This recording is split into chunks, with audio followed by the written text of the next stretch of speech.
Good afternoon. My name is Zach Christen. I'm interviewing Victor Pedraza. Today is June 12th, 2025, and we are in El Paso, Texas. All right. Please introduce yourself and tell me a little bit about your business. Okay, my name is Victor Pedraza. I currently reside here in El Paso, Texas.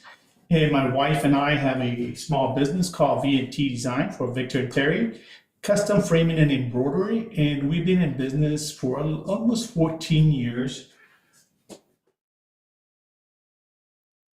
What does your business primarily do? Our business primarily focus on embroidering on garments, hats, shirts, or whatever the customer might want. We also make patches for different organizations. We also do picture framing and anything. The reason we're custom framing and embroidery is because it depends on what the customer wants. We're not really just tied to one thing. We try to tailor it for whatever the customer might want. Thank you. What inspired you to pursue entrepreneurship, and how did you assess the risks before starting? You know, as pursuing our business, we went there, spending 30 years in the military and traveling around and seeing how some of the awards, some of the embroidery, the framing, or not being met in a timely manner. My wife came with the idea, Terry, that we probably could do it better and have a better understanding for our customers. So we took the avenue of why don't we open our own business and see how this works. It is pretty risky at the beginning because it is the knowns of the unknowns. When you start your own personal business that is not into a franchise, there's always risk because you have to do a good analysis to understand what the area wants and how do you tailor it to meet the customer demands, at the same time have those customers return back and continue profiting in our business.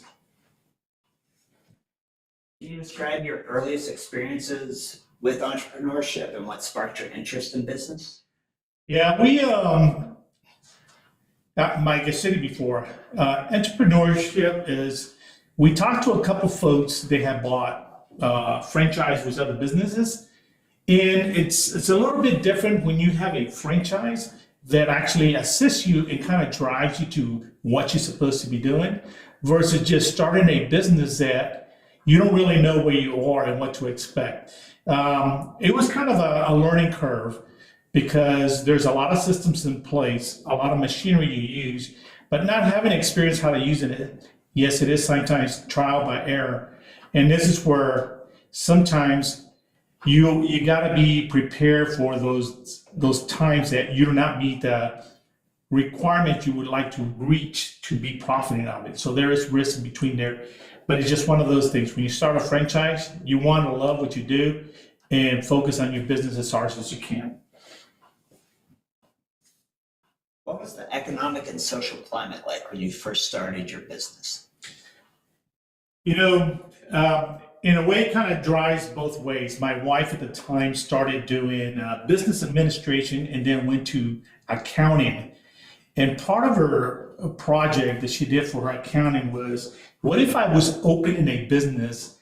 And we went with custom framing and embroidery.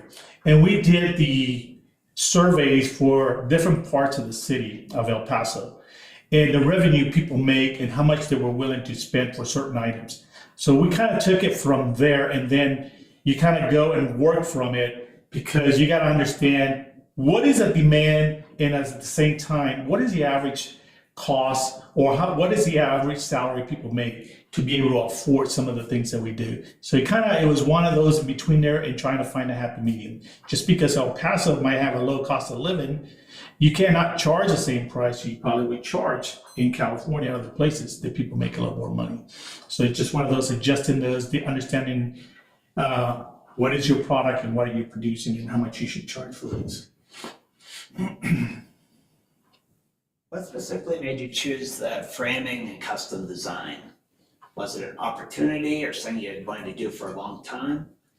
You know, like any other business, and I said I spent some time in the military. My wife and I initially had a friend that she used to do it from her house. And my wife and her were supposed to go in business together.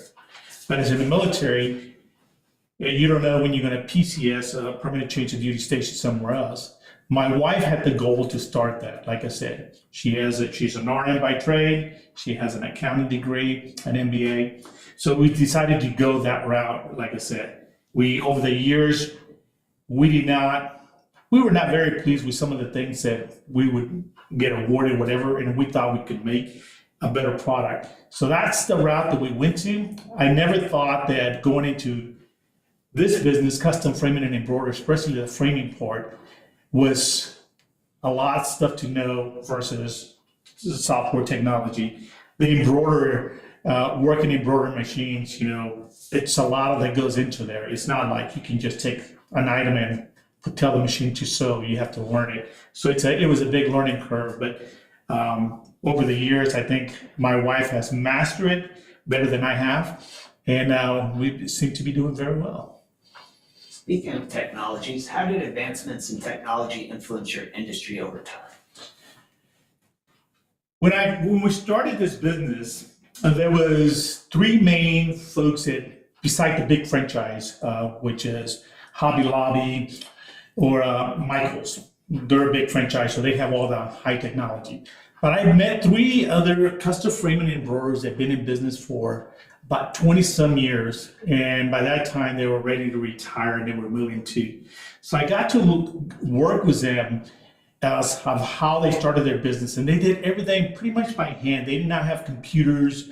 They cut their mats by hand. One gentleman did have an embroidery machine, so they did those things with an embroidery machine. Today is the 21st century, so you have technology. But as we moved forward and we wanted to do other things, understanding what a wizard mat cutter was, which is a computerized system that you can design your designs that you want to cut mats to make a frame, and pretty much does it by itself. Now, technology really improves your business because it's to a perfection. Now, when we talk about technology of embroidery, it's very different. You can take a JPEG, it has to be a very clean JPEG, put it into the system, then the system transforms that JPEG into a stitching JPEG, so the machine knows where to sew. But there's also fallbacks to that, because then the person has to go and understand how the stitching is going to go. So she has to go in there and clean that up, so make sure it has a perfect stitch. In today's technology, the best software you have is the best products you produce. And there's numerous of the softwares out there. And yes, it is very expensive to have any type of those softwares. Speaking of expenses, how do you evaluate market demand when deciding on buying new equipment or new products or new services? So like I stated before, there's a couple businesses around El Paso that does the same thing. And in order to be able to stay competitive with them, you look back of, how do I make this better? And sometimes you have to invest money to have the best technology to produce the best products, so you'll be able to stay in demand with what your customers want. For example, as I spoke about initially in 2010, when we bought our first embroidery software, after 5 years, that software kind of goes out the window. You only do the same thing. In order to do more things, we had to purchase another software, which is, you're talking in the $1,000 ranges. For software changes. Same thing goes for the wizard cutting mats. If you want to cut different mat designs, scribble the names of individuals with it, you got to have a different software to do that. So yes, technology changes, and as you know, all the systems, computers, every year computers get old, and the older the computers are, do not take the updates. So you also have to be prepared to do investments on your computers. And I think for one of our computers, for what we did, you're talking anywhere between $7,000 and $10,000 just for one system to be able to do what we needed to do in our business. What sources of information, news, trends, consumer behavior do you rely on to make strategic business decisions? So you look at across the globe of how other embroider or framing business do those things. For example, what is the latest technology you're going to use, or how do we how do we promote what we do so our customers who come in? So you have to look at what other places do to bring those folks in us. And I use an example. For example, working with a lot of the military, we had the opportunities to work and set up our business in Fort Bliss.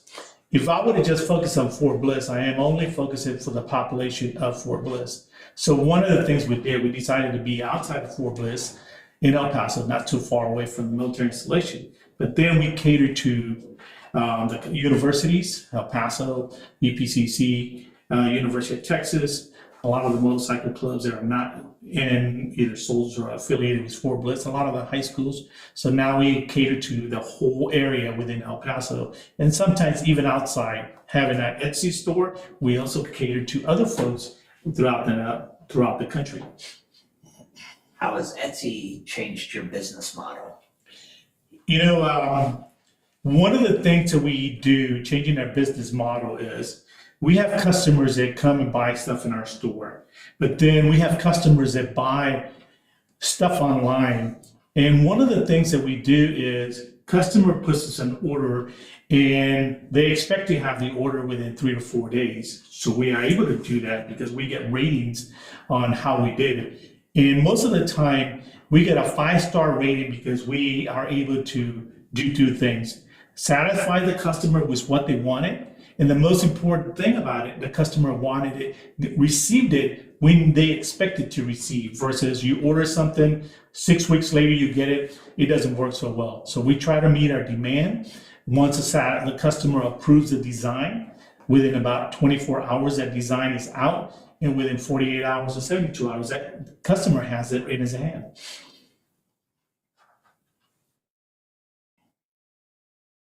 How do you interpret economic cycles or downturns, and what adjustments do you make during uncertain times? Yeah, being in the business that we are, custom framing and embroidery. For example, in the framing business, you do framing throughout the year, but there's highs and lows through that, and you have to be prepared to do those. For example, being close to a military installation, we know our high times are between November and January because people move.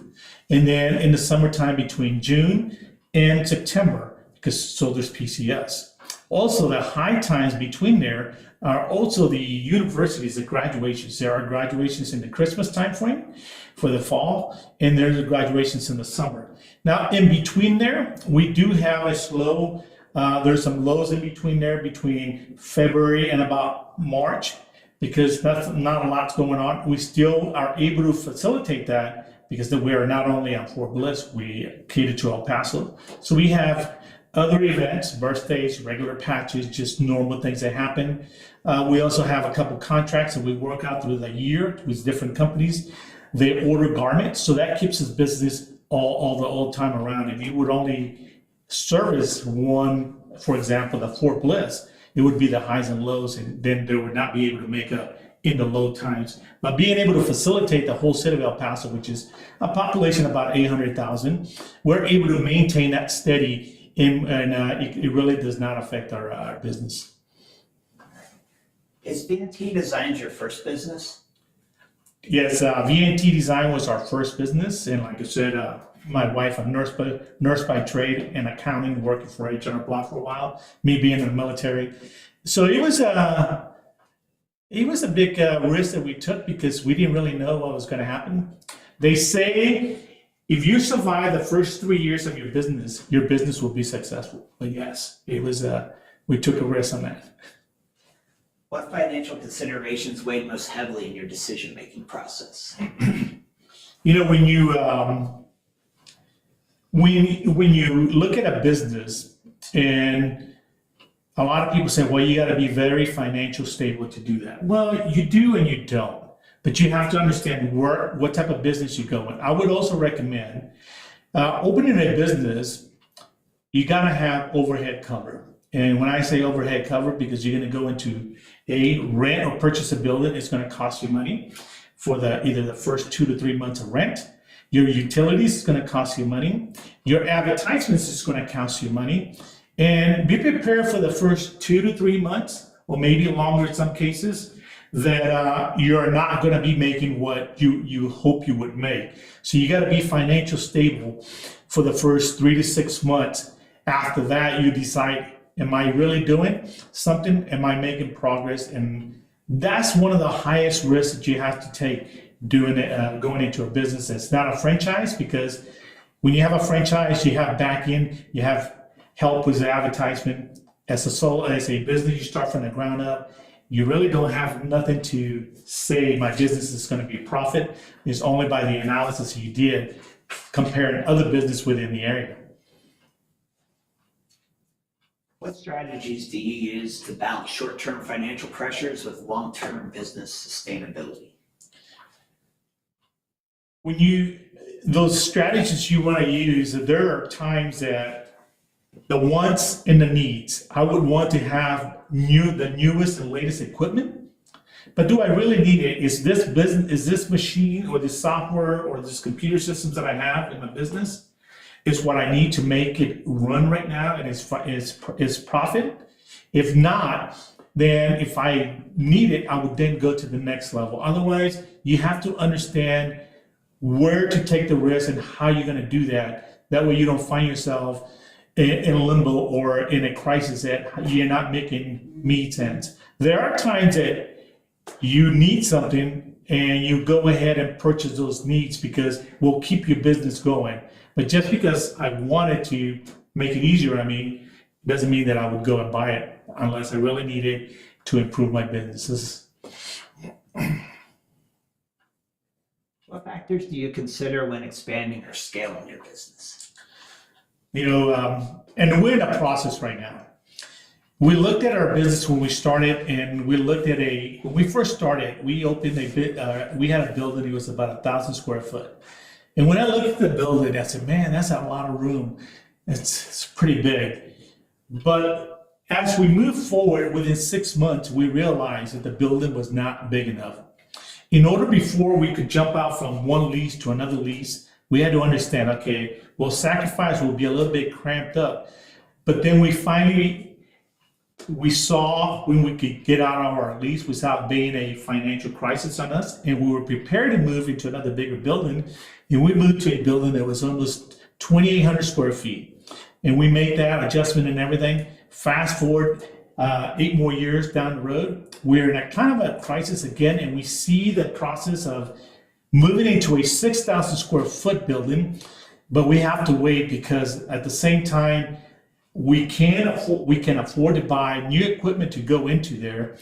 And the reason I also would want to move into a bigger building, because then it gives me the opportunity to hire at least 3 or 4 more employees, because now I would have the room to put in and put my new equipment. But it goes right back to a previous question you asked me. What are our highs and lows? And we're looking at our low time frame is in between the end of summer or in the early spring. And those would be the times to make those moves and really be no financial losses, because doing the move at the same time, there are slow months, and it would be like transparency. So hopefully, if it doesn't happen this fall, it'd be next early spring when we move to our 6,000 square foot. Sounds good. How do you define market signals, and what indicators do you pay the most attention to in your business? Yeah. So just like any business and everything, there's things that happens around the world that sometimes people don't really see how bad their affects those folks in there. Being in a business, and I would say an example would be during COVID, it affected a lot of folks of how you get business and how do you get supplies to those, because everything shuts down. Now we look at fast forward right now, what's going around the globe with tariffs, because people don't see that, but that tariffs cost, and our vendors will tell us, yes, prices are going to increase, so we have to be prepared. And then sometimes we slowly increase those prices to meet, to be able to make what we lose in between there. So you have to look at the economy, how it's working, and adjust your prices in according to the customer demands at the same time and according to what's going around the globe. So yes, it really matters a lot, because a lot of the products that we use, framing or materials, yes, they do come from overseas across the globe, and it costs a lot of money. And sometimes those big vendors are not going to take the loss, passes it down to the other vendors that we buy, and then unfortunately we have to pass those costs to our consumers. How did major historical events, since you've had your business for about 14 years, how did major historical events, economic booms, recessions, policy shifts impact your business decisions? Yeah, so we talked about a few historical events, and one of the ones when we do is I would look at the first year being in business. We survived that, okay, and we made it through there, so it's seen there. You also look at how much we invested and when are you recovering those losses that it's not a loss, but those investments, when are you profiting? That was another historical event. We talked about, as I spoke about earlier during COVID, of how it affected everybody. How do you survive those things? We were able to survive those things. One, believe it or not, technology, we were still be able to get orders in and send emails out, and then we just come and pick those out. Policies of the changes through there. There's a lot of folks that you hear them use and they talk about taxes, how taxes are going to get cut and how they do those, but those only really affect the big businesses because they get those cuts. We as small business owners, we still wind up paying our same 28% and sometimes even more. So you have to look at those and still comply with those because you don't know when you're going to get audited. So you just got to be able to follow all the rules and the laws to be able to do the right things. We talk in the business that we are of custom framing, and the biggest one is embroidery.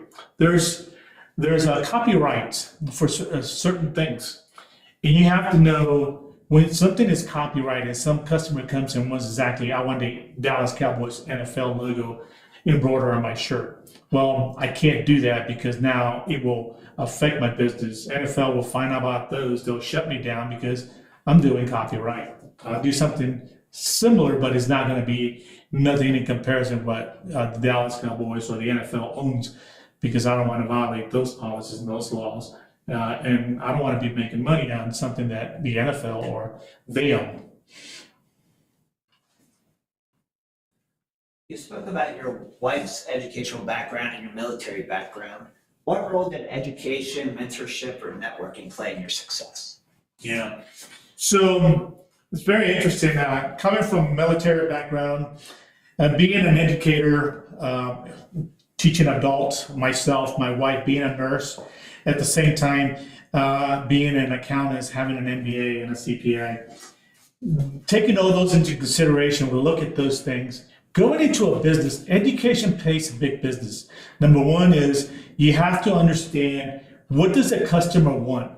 Being in the military, I knew what customers want. They're very easy because they say, just make it look nice. But at the same time, when you have a person that comes in that wants a specific frame or a specific embroidery, you have to understand and tailor to their own. This is where my wife comes in there because she has all those skills as well. A people person, be able to talk to people, understand what they want in there.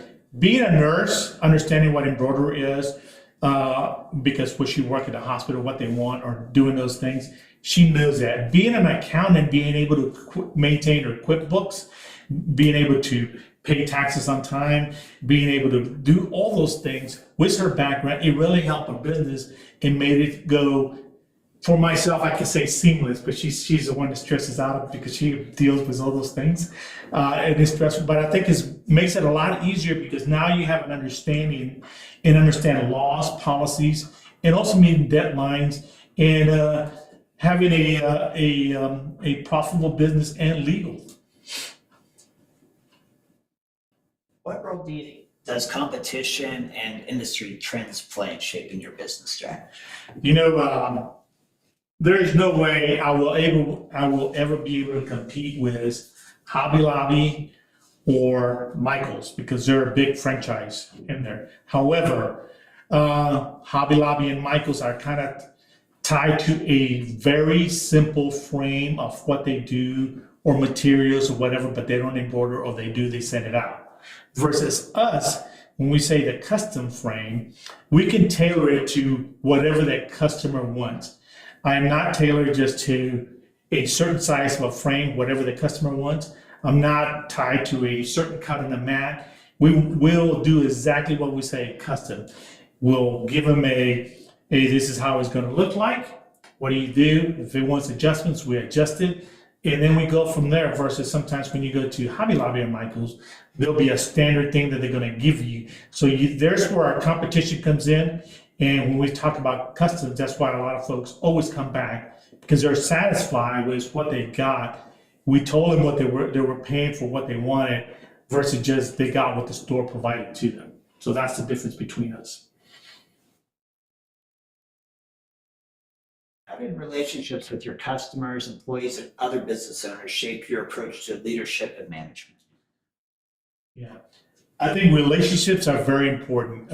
We talk about having people skills. You have to be able to talk to folks as they come in there. One of the biggest things is about greeting your customers.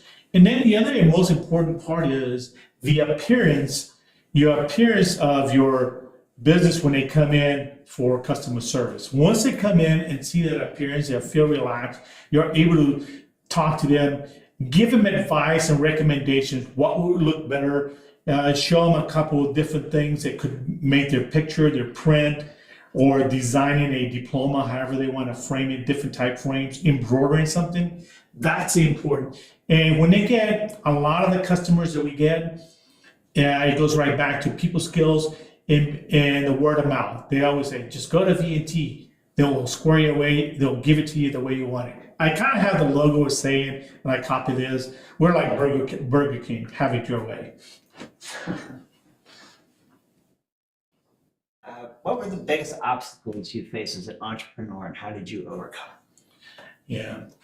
One of the biggest obstacles is probably any entrepreneur will come across. Number one is the finance part of it.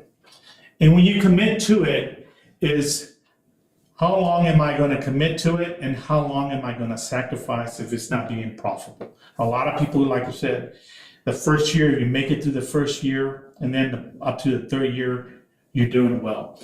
One of these, having a business, it's a lot harder than people think it is.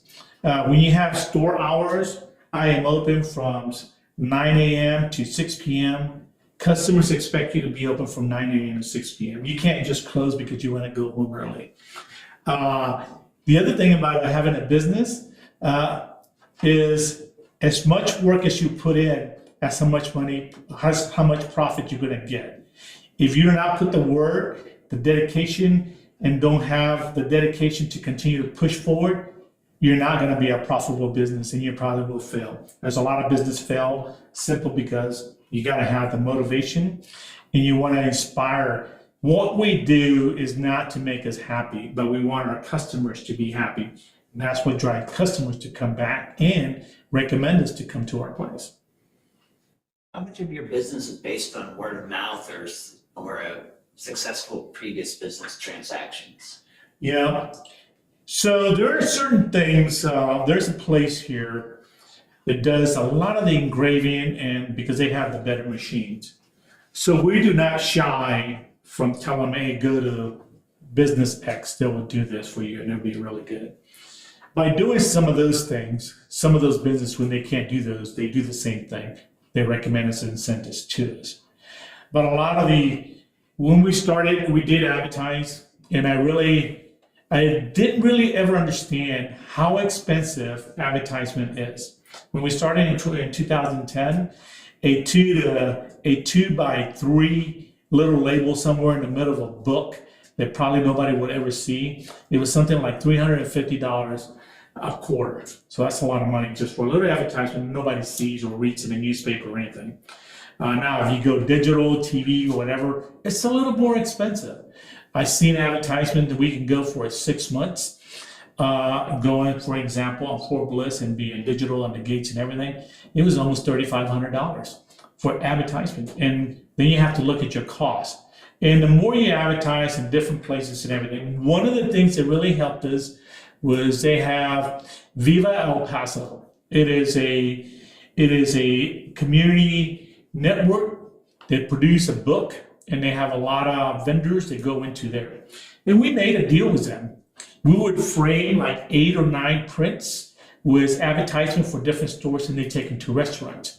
And the goal was, well, their deal to us was we would put our name. We got a whole page in the book for the exchange of some framing. And those books went in every hotel in El Paso. So now when people go to the hotel and look at those things, we were there. It's not a little 2x3. It was a whole page of V&T designs of what we did. So that really paid off. For the last 5 years, maybe 6, I don't think we have advertised anymore because it's a lot of word of mouth.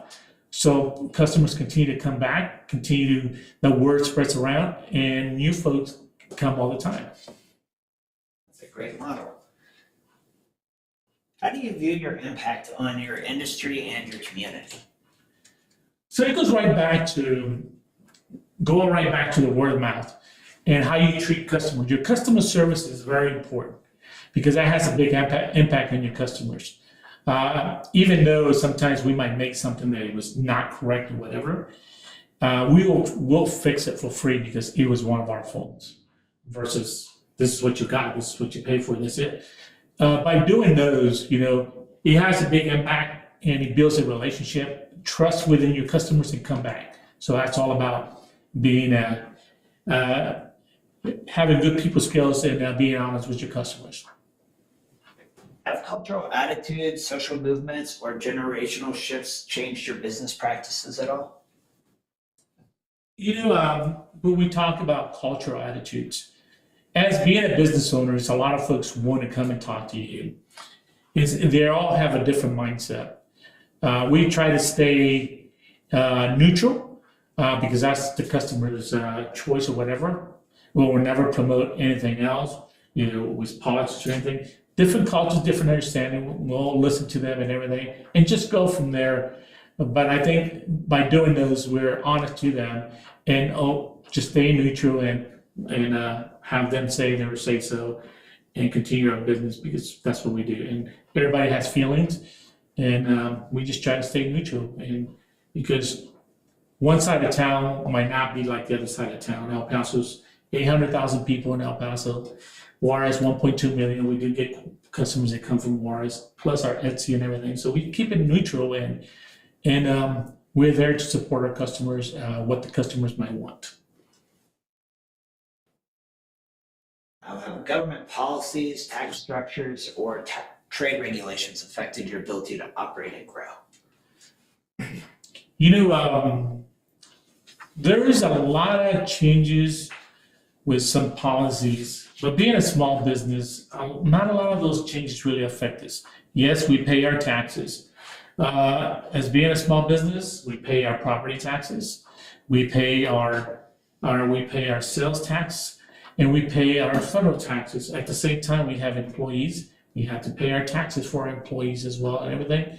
And there are changes that happen. Like I said, I am not the person that really look at all those. Unfortunately, I have a spouse that knows those tax policies. She's the one that's pulls her hair out. How many employees do you have on average?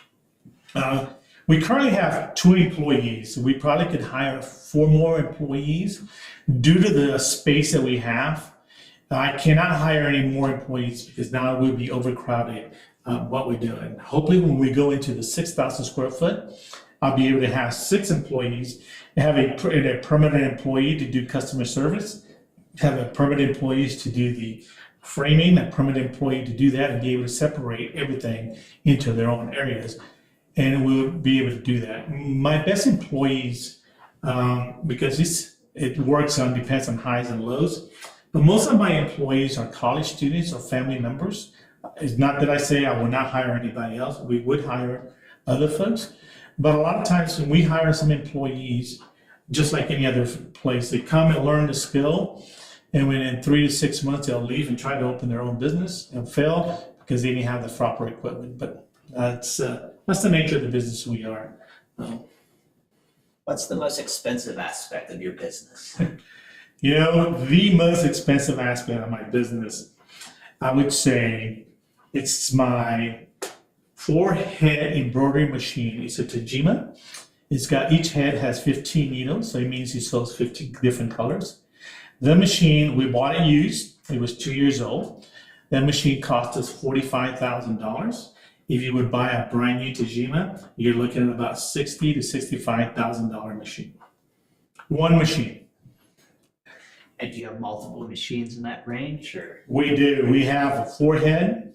The other single head machines are not that expensive. A single head Tajima machine, 15 needles, costs about $50,000 to $18,000 a piece. Those are the. I never thought of going into a business that framing or embroidery machine would be that expensive. You have a miter saw that cuts frames for picture frames. That is a $12,000 saw. Okay, but like I said, perfection to everything. You have a wizard that comes with a software. The wizard itself was another $12,000 to $15,000. 3 years later, we invested on our software, which was another additional $4,000.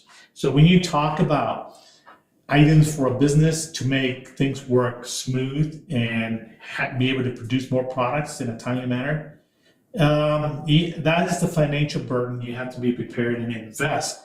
In the long term, it's an investment that you're doing. Looking back, what key lessons have you learned about entrepreneurship that you didn't anticipate at the start?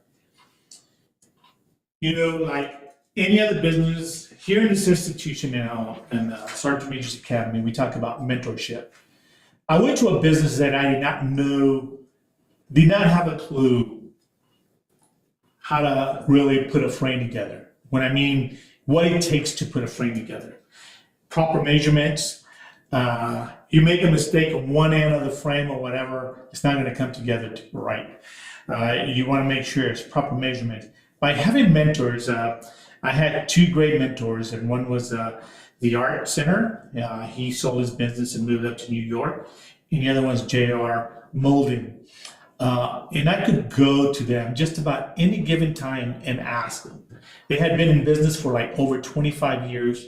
And I could go and ask them for advice and recommendation. And they were very candid and provided that advice and recommendations how they do. And I think like any business, having subject matter experts, I don't really consider myself a subject matter expert yet, being in business 14 years, but having mentors that have been subject matter experts from starting a business from scratch, being successful, like I said, 25 and 30 years, you know, and being able to go and ask for advice and recommendations. That's what I think really what made us very successful. My wife, on the other hand, she's one of those persons that can read and looks at everything and got to read every instruction to figure out how it works. In today's technology, having webinars, being able to go online and chat with other folks on how they do things, that's what makes you successful, being able to reach out when you need the help versus trying to fall on your face and just quit. And what legacy do you hope your business or entrepreneurial efforts will leave behind? You know, everything we do and we present something to somebody, at the end of the day is, if we build something, either a frame or embroider something, if we embroider, I would wear that shirt because I like the embroidery. Or if I put a frame together for a customer, I would like that frame to sit in my house. That's how we look at our perfection. If it looks good enough to sit in my house in one of my walls or in one of my office, that's how I want my customers to remember as VMT. Because they ask them, how did you make that frame? Or where did you get that? Put a VMT. They do awesome work. That's what we like to hear. Thank you. That's all the questions I have for you today. Thank you, Mr. Pedraza, for your time. Thank you very much.